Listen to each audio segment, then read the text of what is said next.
Alright guys, this is going to be a quick video on the halfback slip screen. Mainly I want to show you the play art.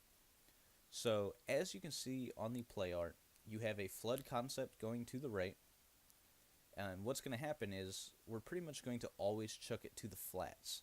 If our opponent is blitzing, or say they've got a purple zone out there trying to stop the flood concept from scat, we can just dump it down to the flats over there on the right and actually pick up some decent yards.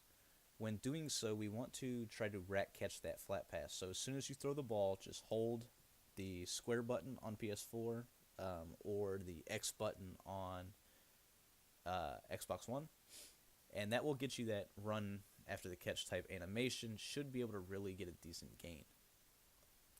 The route on the left is, in my opinion, the perfect route because say your opponent is in a cover 2. They've got all these guys that are supposed to be dropping back, or they're supposed to be guarding the shallow routes.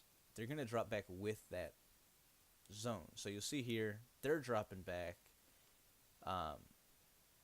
You just have blockers for days on this screen. That was against a cover 2. Cover 2s typically do a good job of stopping the screens. But I don't know. Like I said, it's not a phenomenal play, but it is an annoyance. Say they're gonna take the safety, they're gonna bite down. Say they're doing something crazy like this. This is when this play really becomes nice because you can quick pass to the PA end around route. You just got to kind of make the read. If you know your opponent's jumping down on the running back route, then it's going to be very difficult for them to guard the flat over on the right and the running back. So they would have to make an adjustment that would open up our other plays like scat. But say they're expecting scat, they're going to play a shallow route for whatever reason. As they do that, once again, just chuck it wide open right there.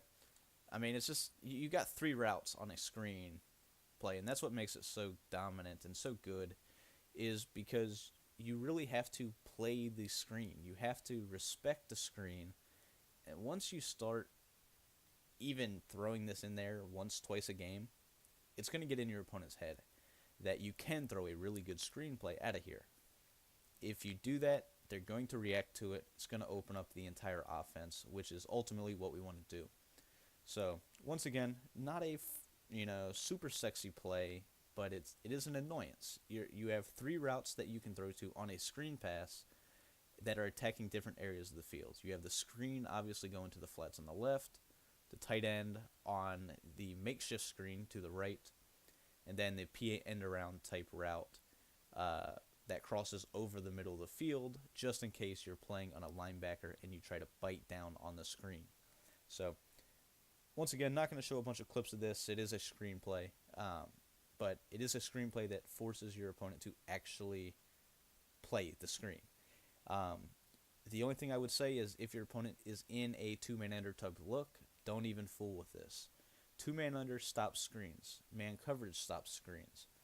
However, if your opponent's mixing in zones, they're trying different zone blitzes, throw this in there for a time or 2 a game and see if your opponent can stop it. If they can't, you can run a screen all day long. If your opponent's just one of those guys that's blitzing crib, they're trying to take away your first read, that's not going to stop this because you have 3 reads. So that is the slip screen. Now we're moving right along.